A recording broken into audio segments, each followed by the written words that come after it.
ప్రార్థన చేసుకుందాం. దయగలిగిన తండ్రి, ప్రేమ కలిగిన ప్రభువా, మరి ఉయ్యూరు మహాపట్టణంలో మీ ప్రియులు, మీ బిడ్డలు మిమ్మల్ని తెలుసుకుని మేము మాత్రమే కాకుండా ఇంకా అనేకులను రక్షించుకోవాలనే మంచి సంకల్పంతో ఈ పట్టణంలో ఈ కార్యక్రమాన్ని ఏర్పాటు చేసి ఉండగా, ఈరోజు రేపు జరగబోయేటువంటి మహాసభల్లో మీ బిడ్డలు వచ్చారు. మీ మాటలు వినటానికి సిద్ధపడుతుండగా కూడి వచ్చిన ప్రతి బిడ్డని మీ ప్రేమలో జ్ఞాపకం చేసుకోండి.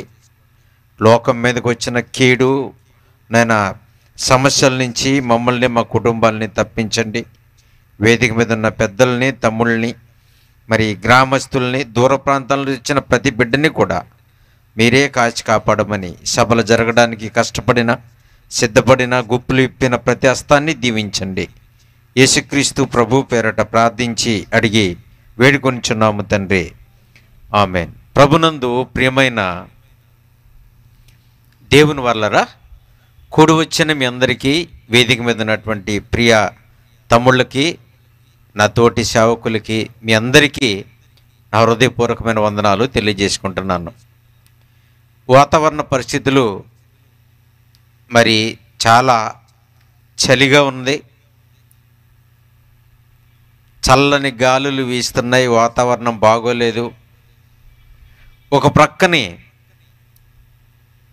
బలమైనటువంటి రోగాలు, మరో ప్రక్కని ప్రకృతి విపత్తులు, మరో ప్రక్కన ఆలోచిస్తుంటే ప్రజల సుఖాల వైపు పరిగెడుతున్న పరుగులు, ఇవన్నిటి మధ్యలో మానవ జీవితం దేవుణ్ణి ఎరుగక కొందరు, దేవుణ్ణి తెలుసుకున్న దేవుని కొరకు జీవితాన్ని భక్తి మార్గం వైపు కొనసాగించలేక మరికొందరు దేవుడిచ్చిన బలమైనటువంటి బ్రతుకుని పాడు చేసుకుంటున్నట్టుగానే మనకు కనపడుతుంది ప్రియులారా.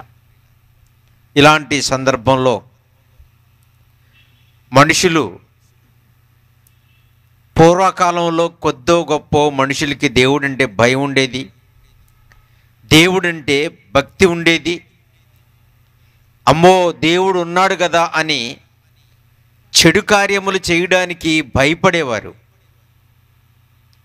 ఇప్పుడు అన్నీ తెలిసాయి అనుకుంటూ దేవునికి భయపడకుండా బ్రతుకుతున్నటువంటి ఈ పరిస్థితుల మధ్యలో లోకములో ప్రతి దేశానికి ఒక్కొక్క చట్టం ఉంది. ఆ చట్టమే దేవుడి చట్టం అనుకుని మోసపోతున్న వాళ్ళు కూడా ఉన్నారు. దేవుని బిడ్డలారా, సౌదీ అరేబియా లాంటి దేశాల్లో ఎవరికైనా ప్రభుత్వం వారు మరణశిక్ష విధిస్తే, ఏ కుటుంబానికైతే ఆ నేరస్తుడు హాని కలిగించాడో ఆ హాని కలిగించిన కుటుంబస్తులు మాత్రమే క్షమిస్తే గవర్నమెంట్ వారు విడిచిపెడతారంట శిక్షించకుండా.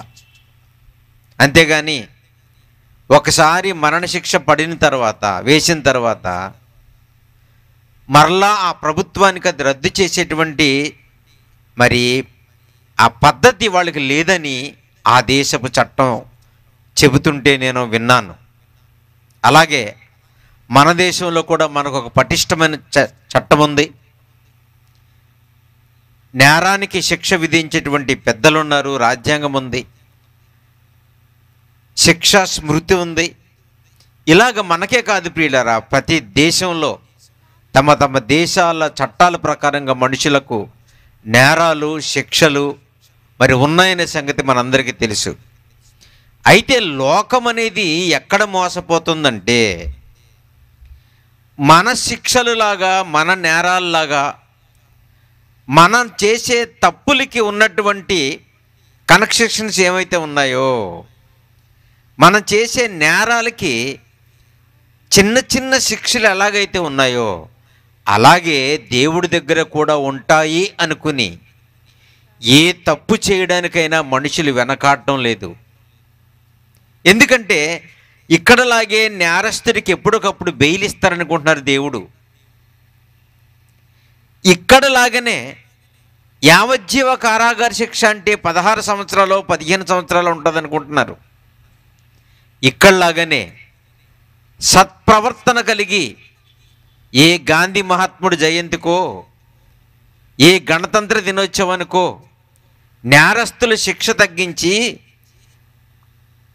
బయటికి విడిచిపెడతారనుకుంటున్నారు. దేవుని బిడ్డలారా, ఈ ప్రపంచాన్ని కలిగించిన దేవుడు లోకపు అన్ని చట్టాల కంటే గొప్ప చట్టాన్ని కలిగిన వాడు. ఆయన మాట తప్పనివాడు, ఆయన నీతి తప్పనివాడు. ఆయన గురించి దైవ గ్రంథంలో ఎట్టి పరిస్థితుల్లోనూ కూడా నేరస్తుణ్ణి ఒట్టినే క్షమించడం ఉంది బైబిల్లో. అలాగే నీతిమంతుణ్ణి శిక్షించడం కానీ, నేరస్తుణ్ణి నిర్దోషాన్ని విడిచిపెట్టడం కానీ దేవుని చట్టంలో ఉండదు. అలాంటి పటిష్టమైన నీతి కలిగిన దేవుళ్ళో నుంచి ఈ లోకానికి వచ్చి బ్రతుకుతూ దేవుడు మనుషుల కొరకు విధించిన చట్టాన్ని బీటౌట్ చేసి, అంటే అధిగమించి బ్రతుకుతున్న ఈ సందర్భంలో సాధారణంగా మనుషులు చేసే ఏ తప్పునైనా దేవుడు వెంటనే పట్టించుకోడు. ప్రతి వాళ్ళకి కొంత అవకాశాన్ని ఇస్తాడు ప్రభు తండ్రి. కానీ అవకాశాన్ని అదునుగా తీసుకుని దేవుడు అంటే లెక్క లేకుండా ఇలాగే బ్రతుకుతాననుకున్నప్పుడు దేవుని దగ్గరికి చేరిన ఏ సమస్యకైనా ఆయన తప్పనిసరిగా స్పందిస్తాడు. ఇలాగే పూర్వకాలంలో నోవహు గారి కాలంలో జరిగిన సందర్భాన్ని, వాళ్ళు చేసిన నేరాన్ని, ఆ నేరం ఎక్కడ వరకు వెళ్ళగలిగిందో చూస్తే బైబిల్లో ఆదికాండము 6వ అధ్యాయము 11 నుంచి 13 వచ్చిన వరకు చదవండి ప్రియులారా. ఇవి చరిత్రకు తెలియని సంగతులు. అప్పటికి చరిత్రకారులు లేరు. దేవుడు మాత్రమే ప్రపంచానికి చక్రవర్తిగా, మనుషుల చేసిన నేరానికి శిక్ష విధించేటువంటి అత్యున్నతమైన న్యాయమూర్తిగా ఆయన మాత్రమే పరిపాలనలో ఉండే ఆ రోజుల్లో మనుషులను గొప్పగా పుట్టించి భూమి మీదకి వచ్చిన మనం ఈరోజు అనుభవించవలసినంత కష్టం ఏమీ మనకు లేకుండా, కష్టమంతా ఆయనే 6 దినాలు పనిచేసి ఆయన చేతుల్లో నుంచి వచ్చిన మహా సృష్టిని మనుషులమైన మనకు పెట్టుబడిగా పెట్టాడే. ఆ మంచిని మనుషుల హృదయాలలో చెరిపేసుకోవడం ప్రారంభించారు. దేవుణ్ణి ప్రక్కన పెట్టడం ప్రారంభించారంట. ఏం జరిగిందో చూడండి ప్రియులారా. 11 భూలోకము దేవుని సన్నిధిని చెడిపోయిందంట. చూడండి, ఒక పట్టణము, ఒక పల్లె, ఒక గ్రామము, ఏమా ఒక వీధి కాదంట, భూలోకమే చెడిపోయిందంట. ఏమండి, ఏం తక్కువ చేశాడని చెడిపోవాలండి? ఆలోచించండి. ఏం తక్కువ చేశాడని చెడిపోవాలి చెప్పండి? మనుషులకు దేవుడు ఏం చెయ్యలేదండి భూమి మీద, ఏం ముచ్చట తీర్చలేదండి. చాలాసార్లు చెప్తా ఉంటాను నేను ఇలాంటి మహాసభల్లో మాట్లాడుతూ, వ్యభిచరించొద్దు అన్నాడు కానీ పెళ్లి చేసుకోవద్దు అనలేదండి దేవుడు. చూసారా? ఏమండి, ప్రతి పురుషునికి ఒక భార్య ఉండాలని నిర్ణయించి ఆదాములో నుంచి అవ్వను పుట్టించిన దేవుడు శరీర కోరికలు, మనిషి అభిప్రాయాలు తెలిసేనే కదా ఆయనకి. తెలుసా తెలియవా? తెలుసు. కనుక ప్రియులారా, ఒక నీతి, ఒక న్యాయం, ఒక ధర్మం అనేది మనుషులకు కట్టడగా పెట్టి ప్రతి పురుషునికి ఒక భార్య ఉండాలి, ప్రతి భార్యకి ఒక పురుషుడు ఉండాలి. మీ ఇష్టాలు ఒకరినొకరు అర్థం చేసుకుని మీరే తీర్చుకోవాలన్నాడు. పెళ్లి చేసుకోవద్దని లేదండి, వ్యభిచారం చేయొద్దన్నాడు. వ్యభిచారం చేయొద్దన్న దేవుడు ఆడవాళ్ళని మొగళ్ళని పుట్టించరా పెళ్లి చేసుకోవడానికి వీల్లేదంటే ఏమైపోతాం? పెళ్లి చేసుకున్నారంటే ఊరుకోనంటే ఏమైపోతాం? చూసారా? దేవుడు మనుషులకున్న ప్రతి ఆలోచనని ఎరిగినవాడు, ప్రతి అవసరాన్ని ఎరిగినవాడు. అలాంటి ఉన్నతమైన దేవుణ్ణి మాట కాదని యావత్ ప్రపంచమే చెడిపోవడం ప్రారంభమైందంట. చూడండి, భూలోకము దేవుని సన్నిధిని చెడిపోయిందంట. చూసారా? ఈ మాట దేవుడికి బాధ కలిగింది. ఎందుకంటే మంచివాళ్ళుగా పుట్టించాడు, మంచి వసతులు కలిగించాడు. మనుషులు ఎప్పటికీ చేయలేనటువంటి ఇంజనీర్స్ కానీ, డాక్టర్లు కానీ, సైంటిస్టులు కానీ ఎవ్వరూ కట్టలేని మహాప్రపంచాన్ని 6 దినాలలో తన కాలమానం ప్రకారంగా నిర్మించే మనుషులకి ఇస్తే చెడిపోవడానికా, పాడైపోవడానికేనండి? ఆలోచించండి ప్రియులారా. మాటి మాటికి దేవుడు ఎందుకండి మనుషుల్ని నరకంలో వేస్తారంటారే తప్ప మనుషులు ఎలాంటి వాళ్ళు ఎప్పుడైనా చూసారా? దేవుడిది తప్పున్నట్టు దేవుడిని నిందించే వాళ్ళే ప్రపంచంలో చాలామంది ఉంటారండి. మరి మనిషి మంచివాడా? ప్రారంభంలోనే దేవునికి వ్యతిరేకంగా బ్రతుకుతూ భూలోకాన్నంతటినీ పాడు చేసి చెడిపేసిన మనిషిని దేవుడు ఏం చేయాలో ఆలోచించండి. భూలోకము దేవుని సన్నిధిని చెడిపోయిండెను, భూలోకము బలాత్కారముతో నిండిపోయెను. దేవుడు భూలోకమును చూచినప్పుడు అది చెడిపోయి ఉండెను. భూమి మీద సమస్త శరీరులు తమ మార్గమును చెడిపివేసుకుని. అంటే అర్థమేంటమ్మా?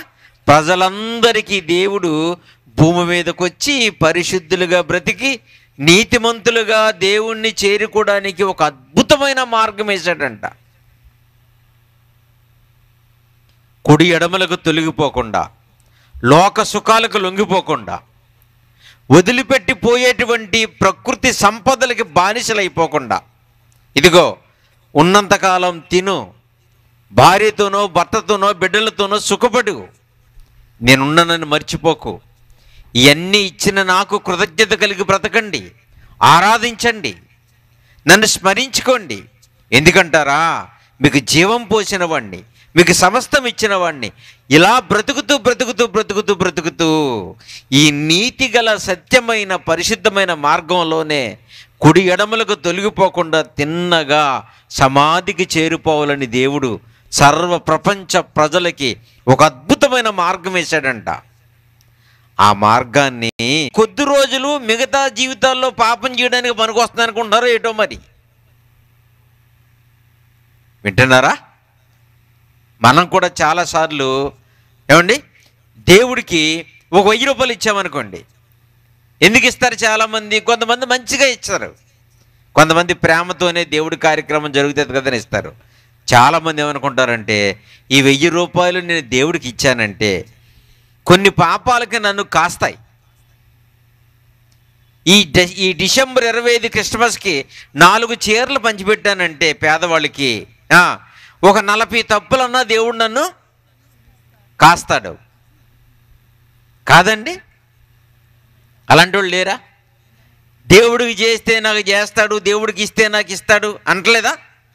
ఎవరో ఏంటండి, సేవకులే చాలామంది అంటూ ఉంటారు, ఇదిగో నేను మందిరం కడుతున్నాను, 10,000 కనుక మందిరానికి మీరు ఇస్తే దేవుడు మీకు 1,00,000 రూపాయలు ఇస్తాడంటారు. ఇలాంటి వెర్రి దేవుడు ఎక్కడైనా ఉంటాడండి? అసలు ఆలోచన చేయండి. వెనక ముందు ఆలోచించకుండా గొర్రెల్లాగా ఇలాగ తల ఊపేసుకుంటారంటారండి. 10,000 ఇస్తే 1,00,000 రూపాయలు ఈ దేవుడు ఇస్తాడా? ఇస్తేనే ఇస్తాడా? ఏమి ఇచ్చామని లోకం ఇచ్చాడు చెప్పండి మనకి? మన దేవుడు ఇస్తే ఇస్తాడా? అందరికీ ఇచ్చే స్తోమత ఉంటుందా? ఇవ్వకపోతే మనకి ఇవ్వడాయినా? సంపదల కంటే, ఆస్తుల కంటే, ఐశ్వర్యం కంటే గొప్పవాడండి యేసుప్రభు గారు. దేవునికి ప్రియకుమారుడని బైబిల్లో రాయబడి ఉంది. ఆయన ముందు వజ్రాలు, ఆయన ముందు బంగారం, ఆయన ముందు గనులు, ఆయన ముందు ఈ లోకమంతా కూడా వేస్ట్ అండి. ఒకవేళ మనుషులు పాపం నుంచి మారిపోతామో, మాకు ఒక బంగారపు గని కావాలి, మనిషికి ఒక బంగారపు గని నాయన అంటే అవే పారెద్దురు మనకి. మా రక్షణ కొరకు నీ కుమారుణ్ణి మాకు ఇవ్వవసరం లేదు, నా కోహునూరు వజ్రం ఇస్తేనే మారిపోతాను, అదే పాడేసాడు మనకి. ఆయన కుమారుణ్ణి ఎందుకు ఇస్తాడు? కానీ ఇచ్చాడు. ఆయన కంటే గొప్పదా వజ్రం? తండ్రి అయిన దేవునికి ఆయన కంటే గొప్పదా బంగారం? ప్రభు కంటే గొప్పదా? ఇదే కావాలనుకుంటే ఇదే ఇచ్చిన ఆయన ఎందుకు ఇస్తాడు? ఎంత ప్రేమ చూడండి దేవుని బిడ్డలారా, ఎంత గొప్ప ప్రేమ చూడండి దేవుడిది. అలాంటి దేవుడు మనుషులందరి కొరకు నిర్ణయించిన మార్గాన్ని చెరిపివేసుకుని ఇష్టానుసారంగా వెళ్ళిపోతూ భక్తి పేరున దేవాలయాలు పెరిగాయని చెప్పుకుంటాం, భక్తులు పెరిగారని చెప్పుకుంటాం కదా. మరి ప్రార్థనలు పెరిగాయి, పూజలు పెరిగాయి, ఆరాధనలు పెరిగాయని చెప్పుకుంటాం. అదేవిధంగా నేరాలు కూడా రెట్టింపయినాయి. నేర చరిత్ర రెట్టింపయింది. యాక్సిడెంట్లు పోయిన సంవత్సరానికి ఈ సంవత్సరానికి టాలీ చేసి చూస్తే 3 అంతలు పెరిగిపోయినాయి. నేరాలు 2023కి 2024కి ఏండి మరి దాన్ని కంపేర్ చేసి చెప్తే రెట్టింపు అయిపోయినాయి. చూసారా, భక్తి ముసుగులో ప్రపంచం ఎక్కడికి పోతుందో చూడండి. దేవుడు అనే పదాన్ని నామకార్థంగా నమ్ముకుని దేవుని బిడ్డలారా ఇలాగే లోకం తుడుచుకు పెట్టుకుపోతున్నట్టుగా మనకు కనబడటం లేదా? చూడండి. అందుకనే మనుషులు చేసే నేర చరిత్ర ఎక్కడికి వెళ్ళిందో చూడండి. దేవుడు నోవాహుతో సమస్త శరీరుల మూలముగా భూమి బలాత్కారముతో నిండిపోయింది కనుక నా సన్నిధిని వారి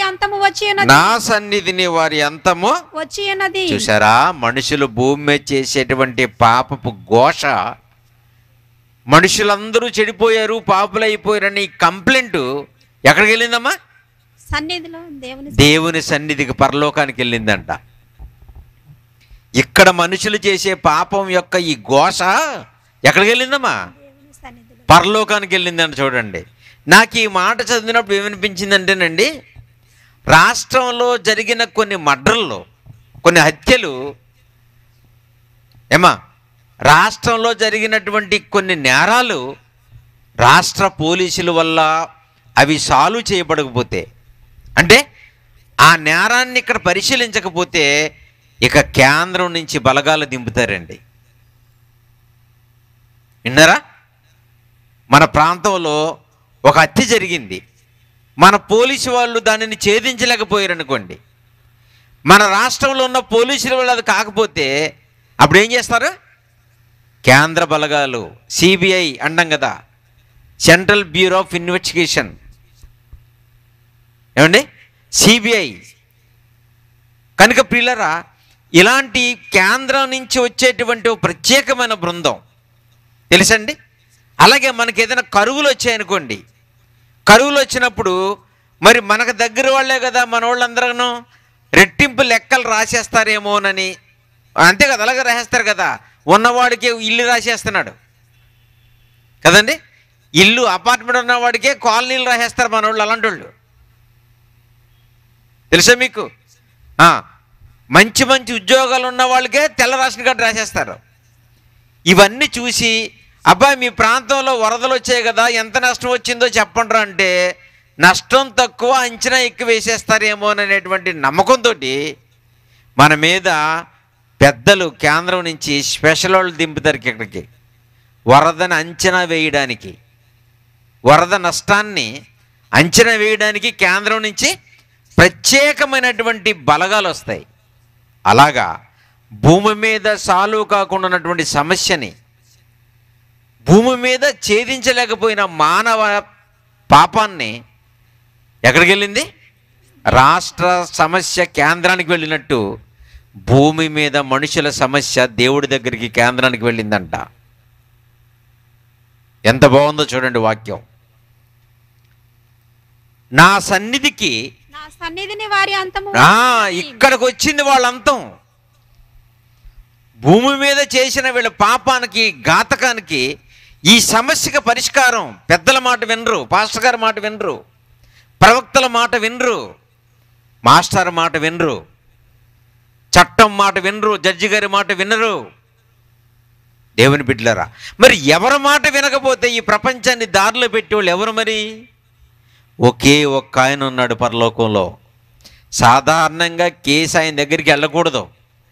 వెళ్ళిందనుకోండి ప్రళయాలు జరుగుతాయి. అదే నోవహు కాలంలో జరిగింది. ఏదైనా అప్పుడప్పుడు పోలీసు వారు ఏమంటారంటే, స్టేషన్కి వెళ్తున్నాం అనుకోండి, మాటికి, ఏమయ్యా మీరు పేదోళ్ళలాగా ఉన్నారు, ఒకళ్ళ మీద ఒకళ్ళు కేసులు పెట్టుకుని ఇక్కడ దాకా ఎందుకు వస్తారు, డబ్బులు అయిపోతాయి, నష్టపోతారు, మీరు సరి చేసుకోవాలి, ఇక్కడ రాకండి అంటారు. పాపం పోలీసు వారి పెద్దలు ఏమంటారు, నష్టపోతారా, చీటికి మాటికి చిన్నదానికి పెద్దదానికి స్టేషన్కి ఎందుకు, వెళ్ళి మీ పెద్దలతో కాంప్రమైజ్ చేసుకుని రండి, కేసు కొట్టిచ్చేస్తానంటారు. చూసారా, చాలా మటుకి మనలో నష్టపోకుండా చూడాలనేదే పాపం వాళ్ళ ఆశ. కానీ మనం ఊరుకుంటామా? చూసారండి, చిన్న చిన్న సమస్యలు అలాంటి పెద్దల దగ్గరికి వెళ్ళకూడదు అంటారా? అలాగన మీరు సఖ్యత కలిగి, మీరు ప్రేమ కలిగి, మీరు మంచి కలిగి, దేవుడి కొరకు నైతిక విలువలు కలిగి భూమి మీద బ్రతికితే, దేవుడు ఇచ్చిన మార్గంలో నడుచుకుంటూ వెళ్ళిపోతే మన సమస్య ఎందుకండి దేవుడి దగ్గరికి వెళుతుంది, అక్కడ దాకా వెళ్ళనివ్వకూడదు. అందుకే మీరు క్షమించుకోమని చెప్పాడు. నా దగ్గరకంటూ తీసుకురాకండి, మీరు ప్రేమించుకోండి, మీరు ఐక్యత కలిగి ఉండండి, నిన్ను వలని పొరుగు వారిని ప్రేమించండి. ఈ మాటలకన్నీ అర్థం అదేనండి. నా దగ్గరికంటూ రాగనివ్వకండి మీ నేరాన్ని, మీరు కాంప్రమైజ్ చేసుకోండి. ఎంత బాగుందో చూడండి ప్రియులారా. మనుషులు తెలియకుండానే తమ నేరాన్ని దేవుడికి అప్పగించి దోషులుగా మిగిలిపోతున్నారు. తెలుసండి, ఈరోజు పెద్దల నోటంట వచ్చే మాట ఏంటంటే, నేరస్తుల కొరకు జైళ్ళు సరిపోవట్లేదంట. మన మధ్యలో ఉన్నారు సార్, తెలుసా మీకు? నవమన్ కుమార్ గారు. ఆయన మా రాజమండ్రి పట్టణంలో ఆయన జైలర్గా పనిచేశారు, సూపరింటెండెంట్గా పనిచేశారు. ఆయన జైళ్ళు రూములు సరిపోవట్లేదండి, నేరస్తులకి రూములు సరిపోవట్లేదు, కేంద్ర కారాగారాలు సరిపోవట్లేదు, చెల్లపల్లి జైలు సరిపోవట్లేదు. ఇంకో విషయం చెప్పనా, మానవ చట్ట ప్రకారంగా చూస్తే కొంతమందే జైల్లో ఉన్నారు నేరస్తుల కింద. ఎంతమంది అమ్మా? కొంతమంది. అలాగని మనం అందరం మంచోళ్ళేనా చెప్పాలి ఏమా? జైల్లో వాళ్ళు కాక సమాజంలో బ్రతుకుతూ తిరుగుతూ తింటూ తాగుతూ ఉన్న వాళ్ళందరూ మంచోళ్ళేనా? మంచోళ్ళు కదా చెప్పాలమ్మా. కాదు, మనమేమనుకుంటున్నామంటే హత్య చేసినోడే నేరస్తుడు, దొంగతనం చేసినోడే నేరస్తుడు కదా. మరి ఇక ఏదైనా పెద్ద నేరం చేసినోడే నేరస్తుడు అనుకుంటున్నా, వాళ్ళనే తీసుకెళ్ళి జైల్లో పెట్టారు. కానీ దేవుని చట్టంలో అబద్ధం ఆడినోడు కూడా జైల్లో ఉండాలి. వింటున్నారా? చట్టం మిమ్మల్ని శిక్షించాలంటే, రేప్ చేసినప్పుడు దొరికిపోతే, ఇందా తమ్ముడు బాలాజీ గారు చెప్పారు కదా, వ్యభిచారం మందు పట్టబడిన స్త్రీని దేంతో కొట్టాలి? రాళ్లతో కొట్టి చంపేయాలి. ధర్మశాస్త్రం అంటది కదా. వ్యభిచారం చేస్తూ పట్టబడితే జైల్లో ఉండాలి. కానీ దేవుని చట్టం ఏంటో తెలుసండి, మోహపు చూపు చూస్తే ఎక్కడ ఉండాలి? జైల్లో ఉండాలి. ఈ రకంగా కొన్ని పెద్ద నేరాలు, కొన్ని చిన్న నేరాలన్నీ విభజించి, పెద్ద పెద్ద నేరం చేసిన వాళ్ళని, దేశద్రోహం నేరం, రాజ్యాంగాన్ని దూషించడం నేరం, ఏమండి, హత్య చేయడం నేరం, మానభంగం చేయడం నేరం, దోపిడీ నేరం, ఇలాంటివి కొన్ని పెద్ద పెద్ద నేరాల కింద క్లాసిఫికేషన్ ఇచ్చి వర్గీకరణ చేసి వాటికి మాత్రమే శిక్షిస్తున్నారు. చిన్న చిన్నవి ఏమైతే ఉన్నాయో, దొంగసారా కాయడం, కోడి పందాలు ఆడడం, పేకాట్లో దొరికిపోవడం,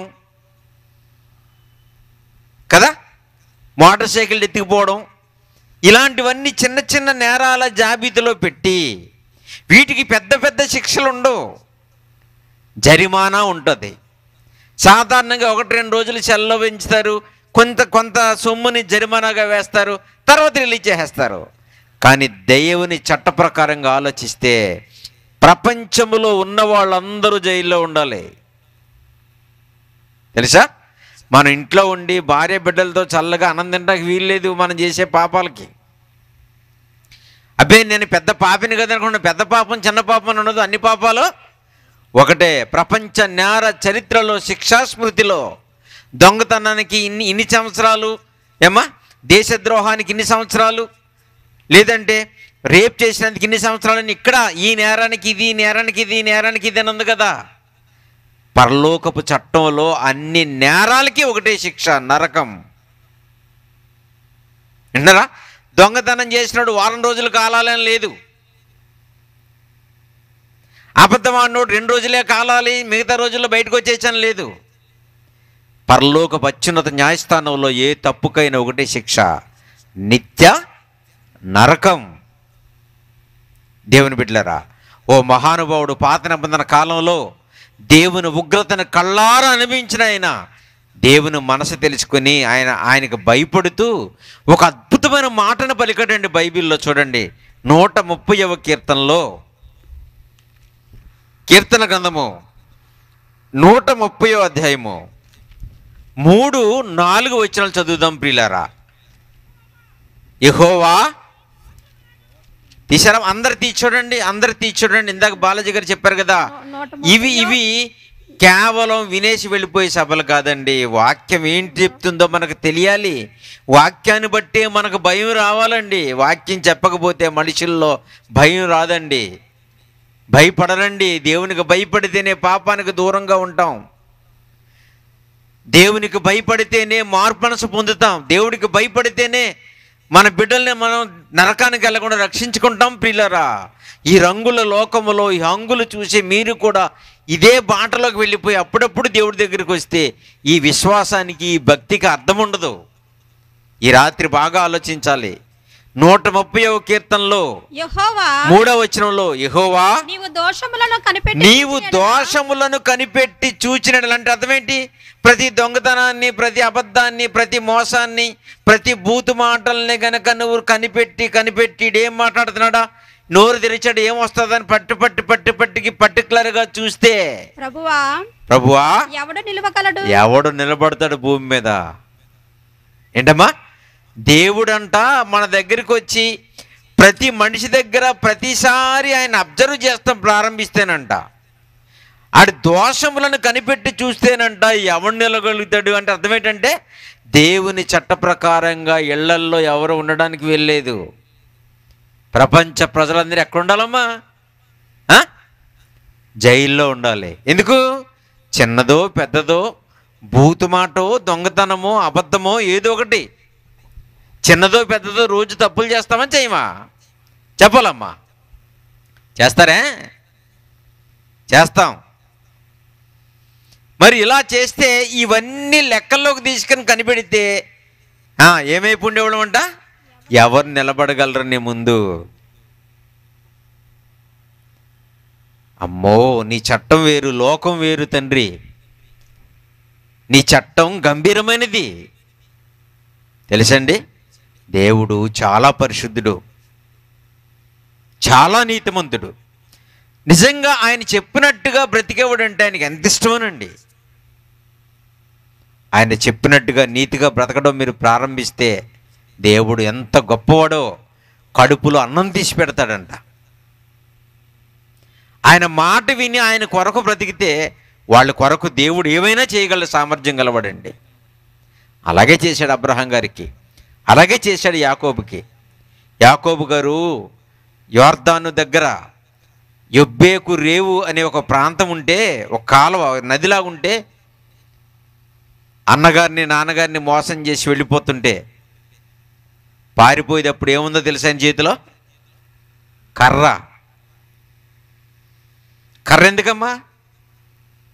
ఎడారి ప్రాంతాలు, కరెంట్ లేదు, జనసంచారం లేదు, మృగములు, తోడేళ్ళు, ఇలాంటి భయంకరమైనటువంటి జంతువులు తిరిగే కాలం అది. యాకోబు, అబ్రహాం, ఇస్సాకు కాలంలో లోకం ఎలాగుండేది? 2-3 వేల సంవత్సరాల క్రితం ఈ ప్రపంచం ఏంటి అసలు? ఇది కరెంటు కనిపెట్టిన తర్వాత ఈ వెలుగుల్లో బ్రతుకుతున్నాం. మనుషులు పెరిగిన తర్వాత చీకటైనా భయం లేకుండా పోయింది. కానీ అప్పుడేముంది? ఒట్టి కర్రతో ఎబ్బేకు రేవు దాటుతున్నటువంటి యాకోబు గారు సింగిల్ కర్రతో వెళ్ళిపోయాడు. వెళ్ళేటప్పుడు మారుమనసు పొందాడు, తప్పును ఒప్పుకున్నాడు. నేను నీ కోసం బ్రతుకుతాను తండ్రి అన్నాడు. అక్కడికి వెళ్ళిన తర్వాత దేవుడు బహుగా దీవించి తిరిగి మళ్ళీ రిటర్న్ జర్నీలో ఆస్తులు, పిల్లలు, అంతస్తులు, పనివాళ్ళు, పశువులు ఇవన్నీ సంపాదించుకుని తిరిగి మళ్ళా నాన్న దగ్గరికి, అన్నగారి దగ్గరికి వచ్చాడు. చూసారా? దేవుని మాట నెరవేరిస్తే, దేవుడు ఇష్టానుసారంగా బ్రతకాలనుకుంటే, మనం ఆయనకి ఇష్టలుగా ఉంటే దేవుడు తన కడుపులో అన్నం తీసి మనకి పెడతాడు. ఆయన మాట వినలేదనుకోండి, కొడతాడు. పర్టికులర్గా చూశాడు అనుకోండి, ఏ మనిషి దేవుడి ముందు నిలబడలేడండి. అంటే అర్థం ఏంటి? మనుషులు కదా అని కొన్నిసార్లు మనల్ని వదిలేస్తున్నాడు. అననీయ సప్ఫీరాలు ఎందుకు చచ్చిపోయారమ్మా? చెప్పగలరా? ఎంతప్పుడు? అబద్ధం ఆడినందుకు. అంతేనా? ఏమ్మా?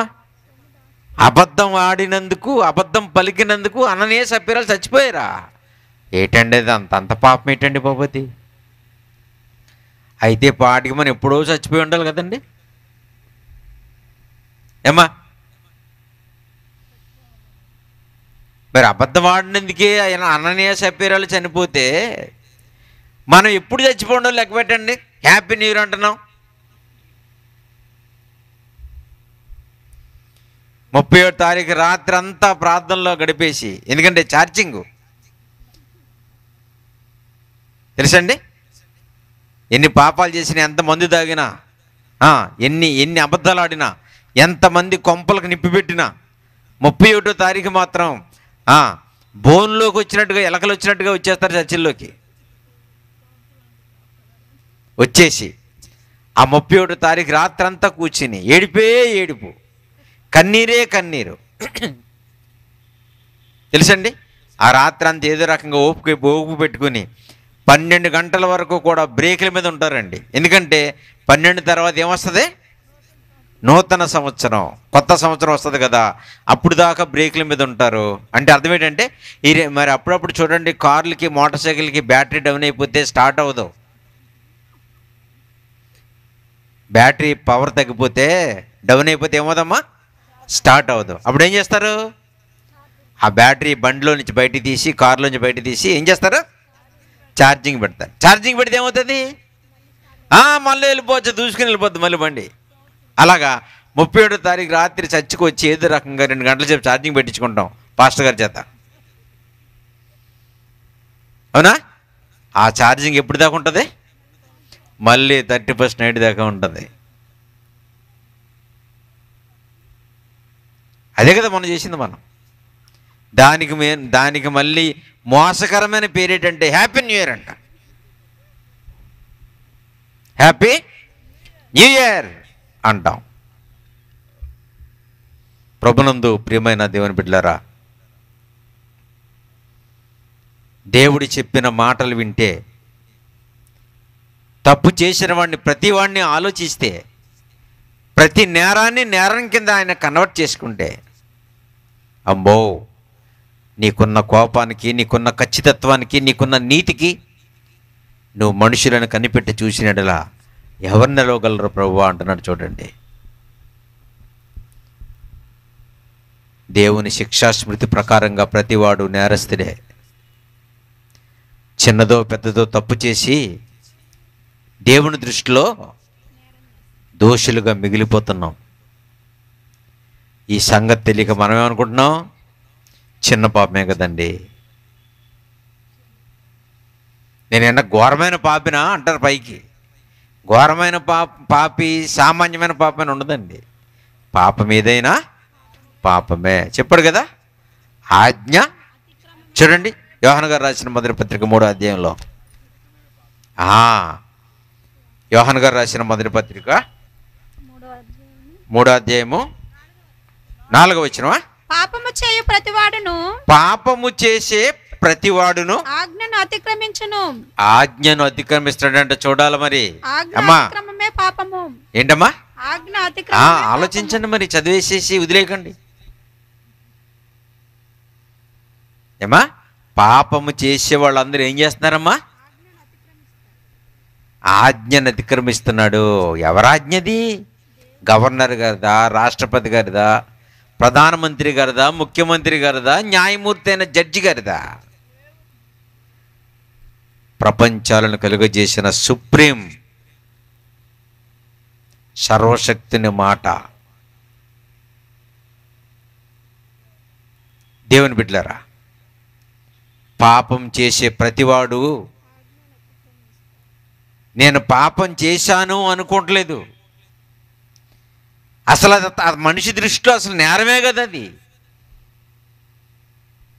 దేవుని బిడ్డలారా, పాపానికి భయపడే వాళ్ళు ఎవరున్నారండి? రోగానికి భయపడతారు. చూసారా, ఎయిడ్స్ వ్యాధి వచ్చినప్పుడు ఏం చేశారు? పెద్ద పెద్ద ఫ్లెక్స్లు, పెద్ద పెద్ద హోర్డింగ్స్ హైవే మీద పెట్టేసేసి ఏమన్నారు? ఎయిడ్స్ వ్యాధికి మందు లేదు, నివారణ ఒకటే మార్గం అని ఎక్కడ చేసినా. అంటే ఎయిడ్స్ వ్యాధికి భయపడిపోయాం, క్యాన్సర్కి భయపడిపోయాం. రోగాలకు భయపడినంత గొప్పగా, లేదా రోగాలకు భయపడినంత ఇదిగా దేవుడికి భయపడతారండి? భయపడతారండి? ఎప్పుడైతే దేవుడికి భయపడడం ఈ ప్రపంచం మానుకుందో అప్పటి నుంచే పతన స్థితికి వెళ్ళిపోయింది. అప్పటి నుంచి నాశనానికి పోవడానికి సిద్ధపడిపోయింది. దేవుని బిడ్డలారా, పాపము చేసే ప్రతివాడును ఆజ్ఞను అతిక్రమిస్తున్నాడు. ఎవరాజ్ఞను అతిక్రమిస్తున్నాడు? ఎవరైతే లోకాలను నిస్వార్థంగా కలిగించి మన చేతిలో పెట్టారో, ఎవరైతే మన నుంచి ఏది ఆశపడకుండా కేవలం కృతజ్ఞతగా బ్రతకమని చెప్పాడో, ఆ ప్రేమగల దేవుడు మాటని వినకుండా పెడచెవిని పెట్టారంట. ఆజ్ఞను అతిక్రమించడమే పాపము. పాపం చేసే ప్రతివాడు ఆజ్ఞను అతిక్రమించున్నాడు. ఆజ్ఞ అతిక్రమమే పాపము. చూసారా, ఆజ్ఞను అతిక్రమించడమే పాపం. అది ఏదైనా సరే మర్చిపోకూడదు. ఆ రోజు ఏదైనా తోటలో ఈ చెట్టు పండు తినదని చెప్పారా? తినేశారు. ఏం చేశారు? అది ఆజ్ఞ అతిక్రమించారు, పాపం చేశారు కదా. మరి నేను చెట్టు పండు తినడం లేదండి, చిన్న అబద్ధం అంటారా? ఆ రోజు ఈ చెట్టు పండ్లు తినొద్దని చెప్పింది ఎంతో ఏమా, అది ఎంత పాపమో. ఈరోజు చెట్టు పండు తినవసరం లేదు, అబద్ధం ఆడటం కూడా ఆదమవ్వలు చేసినంత పాపంతో సమానం. అది ఏదైనా సరే దేవుడు కాదన్నది మనుషుడు చేయడం ప్రారంభించాడంటే సర్వశక్తుడంతమైన దేవుడిని మాటని కాదంటున్నట్టు లెక్క. మరి ఆయన ఆజ్ఞను అతిక్రమిస్తే మరి ఆయన లోకానికి ఎలాగెళ్తావు? మన బాబుగారిదా పరలోకం? ఎవరిదమ్మది చెప్పండి? పరలోకం మీదా నాదా? మనదా? దేవుడిది కదా. మరి దేవుడి లోకానికి ఏ అర్హత లేని మనల్ని తీసుకెళ్ళి అక్కడ పెట్టుకోవాలంటే కనీసం ఆయన మాట వినరా? మరి ఆయన మాట వినరా? మన ప్రభుత్వం వారు మనకు మంచి హృదయంతో మనకి చాలామందికి ఇల్లు శాంక్షన్ చేశారు. చాలామంది పేదవాళ్ళకి ఇల్లు శాంక్షన్ చేశారు. ఎలా శాంక్షన్ చేశారు? ముందు స్థలం ఇచ్చారు, పునాది వరకు మీరు వేసుకుంటే అక్కడి నుంచి మిగతాది మేము చూసుకుంటామన్నారు. పునాది వేసుకోవడానికి కూడా డబ్బులు లేక చాలామంది ఆగిపోయారు పాపం. పునాది వరకు మీరు వేసుకుంటే అక్కడి నుంచి మేము సప్లై చేసి కట్టిస్తామన్నారు. దేవుని బిడ్డలారా, దేవుడు అలాగనలేదు కదా. దేవుడు అలాగనలేదు. నా పరలోకానికి పునాది వేసే వరకు మీరు వచ్చి సిమెంట్ బస్తాలే మోస్తే చాలు, మిగతాది నేను చూసుకుంటాను అనలేదు. నా మాట వినన్నాడు. వినలేరా? మాట వినడమే కష్టమైతే పరలోకం ఇవ్వడం చాలా కష్టం. దేవుని ఆజ్ఞను ధిక్కరించడమే మనకంత మరి సులభం అనుకుంటే, దేవుని మాట వినలేకపోతే అంత బాధగా ఉంటే పరలోకం ఉట్టిని ఎవరిస్తారని మనకు మరి ఆలోచన చేయాలి ప్రియులారా. అందుకనే ప్రతి వారికి బుద్ధి కలగడానికి దేవుడు ఈ విషయాలన్నీ మర్చిపోకుండా ఉండడానికి, అనుక్షణం మనల్ని హెచ్చరించడానికి దేవుడు మన మనసుకి మంచి డ్యూటీ వేశాడంట. తెలుసా మీకు? దేవుడు ఏం చేశాడంటే, మాటి మాటికి ఆయన చెప్పి, మాటి మాటికి ఆయన పరిశుద్ధాత్మని పంపించి, మాటి మాటికి సేవకులతో చెప్పించి, అంతే కదా. మీరు ఆదివారం నాడు చర్చికి వస్తారు, మరి ఆ రోజు మీ సమస్యలకి వాక్యంలో చూపించి మేము చెప్తూ ఉంటాం. దొంగతనం చేయకూడదు, అబద్ధం ఆడకూడదు, ఇలా చెప్తూ ఉంటాం మీకు. మేము మంచిగా ఉండాలమ్మా, నీతిగా ఉండాలి, పరిశుద్ధంగా ఉండాలి, మన దేవుడు గొప్పవాడమ్మా, ఆయన నీతి మందిని చెప్తూ ఉంటాం. ఆ ఒక్కరోజు అయిన తర్వాత 2 గంటలు అయిపోయిన తర్వాత ఇంటికి వెళ్ళిపోతారు. అప్పుడు ఎవరు చెప్తారు మీకు? మనకెవరు చెప్తారు? అందుకే దేవుడు ఒక మహత్తరమైన పథకం రచించాడంట. ఏంటంటే యోహాను గారు రాసిన మొదటి పత్రికలోనే చూడండి అమ్మా. యోహాను గారు రాసినటువంటి మొదటి పత్రిక 3వ అధ్యాయము 19 నుంచి 21 వచ్చిన వరకు చదువుదాం. ఇందువలన మనము సత్య సంబంధులమని ఎరుగుదుము. యోహాను గారు రాసిన మొదటి పత్రిక 3వ అధ్యాయము 19 వచనం. దేవుడు మన హృదయము కంటే, అదిగో దేవుడంట మన హృదయము కంటే అధికుడై సమస్తమును ఎరిగి ఉన్నాడు గనుక హృదయం ఏ విషయములలో మన యందు దోషారోపణ చేయును. ఎవరమ్మా? మన హృదయము. ఎవరికి వాళ్ళే ఒక హృదయం ఉందమ్మా? ఉందా? ప్రతి వాళ్ళకి ఏముంది? హృదయం ఉంది. హృదయం అంటే ఏంటి? హృదయం అంటే ఏంటి? గుండె కాదు, మనసు. ప్రతి వారికి ఏముందమ్మా? హృదయం ఉంది, అంటే మనసు ఉంది. ప్రతి వాని హృదయము ఏ ఏ విషయములలో మన మీద దోషారోపణ చేయుచున్నదో అన్నాడు. చూడండి, దోషాన్ని ఆరోపించేది ఎవరమ్మా? మన హృదయము. మామూలుగా బయట ఎవరు? జడ్జి గారు. ఏయ్, నువ్వు ఈ తప్పు చేసావు కనుక, చేసావా లేదా? చేసావు, ఇదిగో ప్రూఫ్స్, ఇదిగో సాక్షులు, ఇవిగో ఆధారాలు, ఇదిగో రికార్డెడ్ డాక్యుమెంట్స్, ఇవిగో రిటర్న్ డాక్యుమెంట్స్, ఇవిగో దొరికాయి అని ఈ నేరాన్ని మనకు అప్లై చేసి ఆరోపించి, ఈ తప్పు చేసావు కనుక నీకు ఇన్ని సంవత్సరాలు జైలు శిక్ష అని వేస్తారు కదా. అలాగా ఎవరిలో వాళ్ళకి దేవుడు ఒక్కొక్కరికి ఒక జడ్జి గారిని మనలో పెట్టేశాడంట. అదే మన హృదయం. మనమేమనుకుంటున్నాం? లాయర్లు, జడ్జి గారులు, నేరారోపణ చేసేవాళ్ళు కోర్టులో ఉంటారనుకుంటున్నాం మనం. చూసారా బైబిల్ ఎంత గొప్పదో? చూసారా బైబిల్ ఎంత ఉన్నతమైన విషయాలు బోధిస్తుందో? చూసారా పిల్లరా? ఎక్కడైనా ఏ సభలోనైనా ఇలాంటి మాటలు వింటామా మనం? అసలు మారు మనసు లేని మాటలు ఎందుకండి? మార్పు లేని సభలు ఎందుకండి? ఆలోచన చేయండి పిల్లరా. డ్యాన్సులకి, పాటలకి వేదికలా ఇవి? యేసుక్రీస్తు ప్రభు వారు రావడానికి సిద్ధపడిన 2వ రాకడ కాలంలో ఇంకా కాలక్షేపం చేస్తూనే ఉంటారా? సమయం చాలా ఉన్నదనుకున్నట్టుగా మారు మనసు పొందరా? మనుషులను మార్చే మాటలు చెప్పరా? మరి ఆలోచించండి ప్రియులారా. చూసారా, మీ హృదయము ఏ ఏ విషయములలో మీ మీద దోషారోపణ చేయునో అంటే అర్థం ఏంటమ్మా? ఎవరి హృదయాన్ని, ఎవరి మనసుని వాళ్ళకి ఒక జడ్జిగా దేవుడు మన లోపల ఉంచేశాడు. ముందు ఇక్కడ గనక మీరు ఏ తప్పు చేయకుండా మీ జడ్జి గారైనా మీ మనసు మాట వింటే మీరు ఆ న్యాయమూర్తి గారి దగ్గరికి వెళ్ళవసరం లేదు, కోర్టుల చుట్టూ తిరగవసరం లేదు, దోషులుగా యేసుప్రభు గారు న్యాయపీఠం ముందు రేపు పొద్దున్న నిలబడవసరం లేదు. కోట్ల సంవత్సరాలు తరగని శిక్ష నరకానికి వెళ్ళవసరం లేదు. అందుకే వాక్యం గుండెల్లోకి వెళ్ళాలి, మనసులోకి వెళ్ళాలి. మనసును గద్దిస్తే ప్రతి మాట కూడా మన హృదయాలను మార్చేటట్లుగా ఉండాలి. మోసపోకండి. చాలాసార్లు మన మనసు మనకు చెప్తూ ఉంటుంది, ఓయ్ నువ్వు చేసే తప్పు, బైబిల్లో అలా లేదు, నీ దేవుడు పరిశుద్ధుడు, నువ్వు తప్పు చేస్తున్నావు అని చెప్తూనే ఉంటుంది. కానీ ఆ మోగ ఘోష మనం పట్టించుకోం, మొండివాళ్ళం అయిపోయాం. ఎంతమంది వచ్చి స్పీకర్లు చెప్పినా కూర్చొని వింటాం, ఎంతమంది ప్రవక్తలు వచ్చి బోధించినా పట్టించుకోం. దేవుని బిడ్డలారా, అంత మొండివాళ్ళమా మనం? మరి ఆలోచించాలి.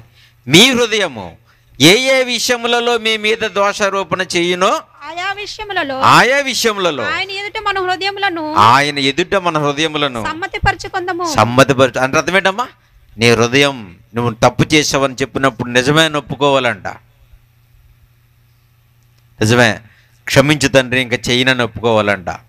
ఆయన ఎదుట సమ్మతపరుచుకోవాలని అర్థం ఏంటి? క్షమాపణ కోరుకుని విడిచిపెట్టేయాలి. ఆయనతో మనకి పేచీ లేకుండా చూసుకోవాలి. తండ్రి అయిన దేవుడితో మనకు విరోధం లేకుండా చూసుకోవాలి.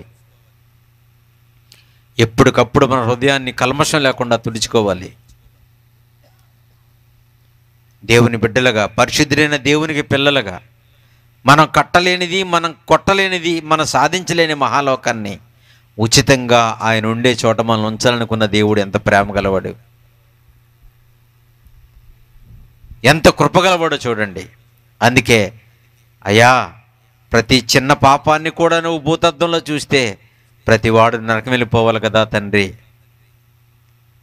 కొందరే నేరస్తులు అనుకుని ప్రపంచం చట్టాలు రాసుకొని కొంతమందినే జైల్లో పెట్టింది. ఈ లోకం చట్టం చూస్తుంటే, ఈ ప్రపంచ పోకడ చూస్తుంటే కొంతమందే పెద్ద నేరస్తులుగా శిక్ష అనిపిస్తున్నారేమో. కానీ చాలామంది చిన్న చిన్న తప్పులు చేసిన వాళ్ళు కూడా ఉన్నారు. నీ చట్ట ప్రకారంగా అయితే అందరూ నరకానికి వెళ్ళిపోవాలి. ఎందుకంటే నీ చట్టంలో చిన్న పాపం పెద్ద పాపం అని లేవు, చిన్న నేరం పెద్ద నేరం అని లేదు. దేనికైనా ఒకటే శిక్ష, అగ్నిగుండం. కాబట్టి దేవుని బిడ్డలారా, ఇప్పుడు చెప్పండి, దేవుని శిక్షా స్మృతిలో దోషులు ఎవరు? గోండాల, రౌడీల, హత్యలు చేసేవాళ్ళ, దేశద్రోహుల, ఉగ్రవాదుల? వాళ్ళేనా నేరస్తులు?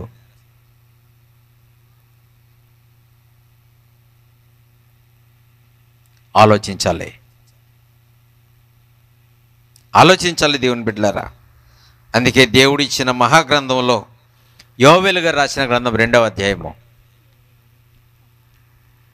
యోవేలు గారు రాసిన గ్రంథములో 2వ అధ్యాయము 12 నుంచి 14 వచ్చిన వరకు చదువుదాం చూడండి. ఇప్పుడైనను మీరు ఉపవాసం ఉండి కన్నీరు విడిచుచు దుఃఖించుచు మనపూర్వకముగా తిరిగి నా యొద్దకు రండి. ఇప్పుడైనను మీరు కన్నీరు విడిచుచు ఉపవాసం ఉండి తిరిగి నా యొద్దకు రండి అంటే అర్థం ఏంటి? దేవుడి దగ్గర లేరండి వాళ్ళు. అన్నీ ఇచ్చిన దేవుడిని కాదని దూరంగా వెళ్ళిపోయారు.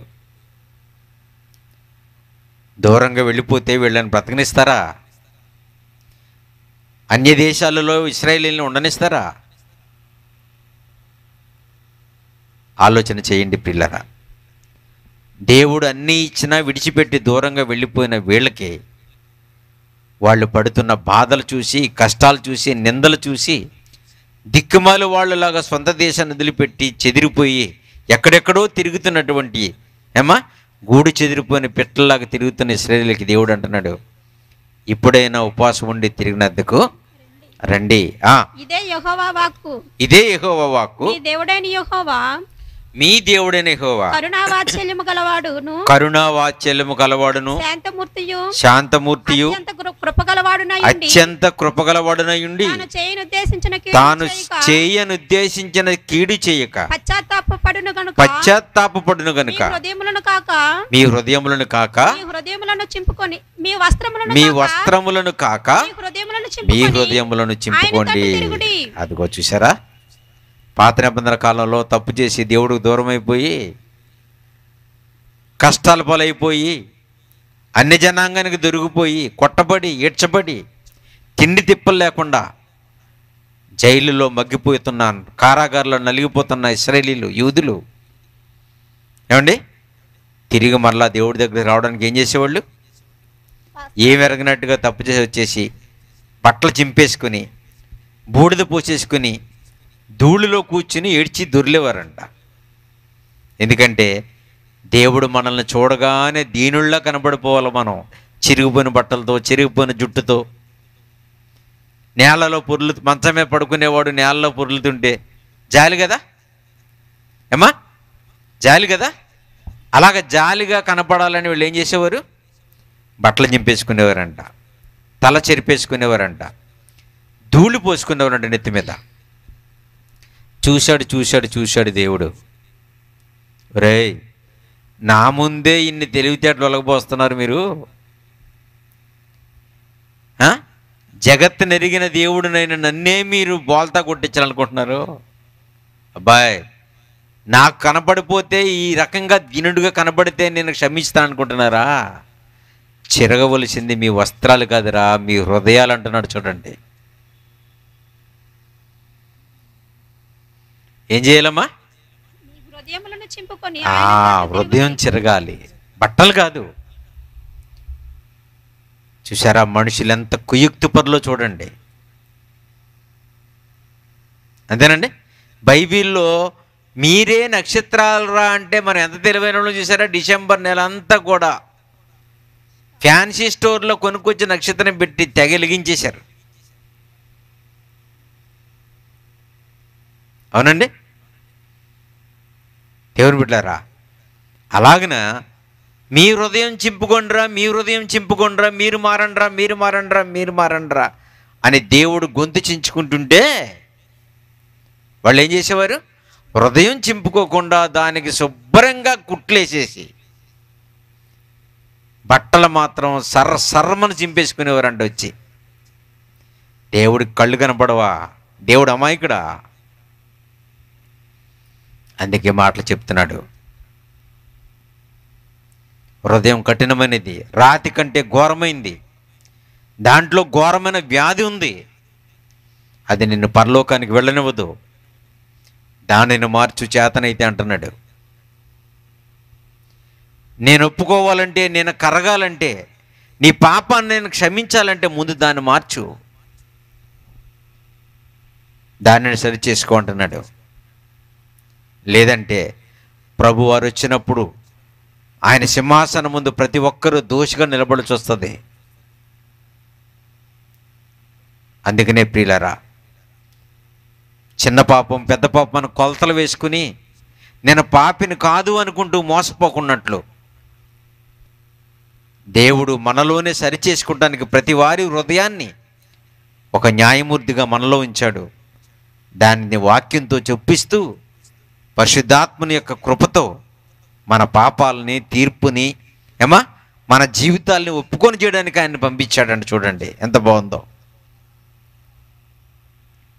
ఆలోచన చేయాలి. ఎందుకంటే సమయం లేదు, లోకం బాగోలేదు, అల్లకల్లోలంగా ఉంది. 2 రోజుల్లో 150 సార్లు వచ్చిందండి జపాన్లో భూకంపం. ఎన్నిసార్లమ్మా? 150 సార్లు వస్తే ఏమైపోతామండి? ఇంకా నయం, మాటికి జపాన్లో భూకంపాలు వస్తాయి కనుక మనలాగా పెద్ద పెద్ద అపార్ట్మెంట్లు కట్టుకోరు. ఇల్లు కూలిపోయినా పెద్దగా దెబ్బలు తగలవు, సామాన్యంగా నిర్మించుకుంటారు. ఆ 150 సార్లు మన దేశంలో వచ్చేటప్పుడు ఏమైపోదు? మనం కట్టుకున్న ఇల్లు ఎలాంటి, అపార్ట్మెంట్లు ఎలాంటివి తెలుసండి? ఇందాక తమ్ముడు వాళ్ళు చెప్తున్న నాకు ఆశ్చర్యం వేసింది. ఏంటంటే కొన్ని ఇళ్ళకి ఇటుకలు వాడతలేదంట గోడలు కట్టడానికి, కాంక్రీటే. ఇటుకలతో గోడలు కట్టే రోజులు పోయినాయి అని మీకు తెలియదా అంటున్నారు. నిజంగా తెలియదు నాకు. పెద్ద పెద్ద అపార్ట్మెంట్కి ఇటుకలు వాడతారేమనుకుంటున్నాను గోడలు కట్టడానికి సైడ్ని. మరి ఏం కడతారు? వాటికి కూడా అవతల మరి ఐరన్ చెక్కలాంటివి వేసి దాంట్లో కూడా కాంక్రీట్ వేసి గోడలు కట్టేస్తున్నారు. ఎంత పటిష్టంగా ఉండదు చూడండి. అలాంటి పటిష్టమైన ఇల్లు నిర్మించుకుని బలమైన ఇల్లు కట్టుకున్న మనకి 150 సార్లు భూకంపం వస్తే ఏమైపోతుంది వాటికి? శిథిలాల కింద శిథిలమైపోయింది వాటికి. మనకు రాదనుకోకండి, చెప్పి రాదంతే. మనకు రాదు అనుకోకండి ప్రియులారా. ఆ ప్రమాదం, ఆ విపత్తు మనకు చెప్పి రాదు, వాళ్ళకి చెప్పి రాలేదు. ఇంత ప్రమాదకరమైన స్థితిలో ఇలాంటి దినాలలో బ్రతుకుతున్నాం మనం. దేవుడు విధించే శిక్షను తప్పించుకోవాలంటే ఒకే ఒక్కటి, మారండి, మనసును మార్చుకోండి. ఆ మారిన మనసులో దేవుడిని ఉంచండి. ఆయన ఉంటే, ఆయన మనల్ని పరిపాలిస్తే మన లైఫ్ బాగుంటుంది, మన ఆత్మీయ స్థితి బాగుంటుంది. దేవుడు మనలో ఉంటే మనకున్నప్పుడు మనం పొంగిపోం, లేనప్పుడు కృంగిపోం. బ్యాలెన్స్డ్ లైఫ్ని అలవాటు చేసుకుంటాం. మనం సమతుల్యత కలిగిన జీవితాన్ని అనుభవించడానికి ప్రయత్నం చేస్తాం. లేకపోతే దేవుడు ఉన్నాడనే ధైర్యం ఉంటుంది, వస్తే దేవుడి కోసం బ్రతకాలనే ఆశ ఉంటుంది. దేవుని బిడ్డలారా, బాగా ఆలోచించండి. కేవలం మనుషుల మార్పు కొరకు, పరలోకపు సిద్ధపాటు కొరకు, రాబోయే క్రీస్తుని నిలబెట్టడానికి మాత్రమే మేము ఎక్కడ పెట్టినా మీటింగ్స్ పెడతారు తమ్ముడోళ్ళు. ఇందులో స్వార్థం ఉండదు. మీరు మారండి, ఇలా బ్రతికితే మనం పరలోకం వెళ్ళవండి అని చెప్పడానికి పెడతారు. మమ్మల్ని చూడండి అని చెప్పం మేము ఎప్పుడు.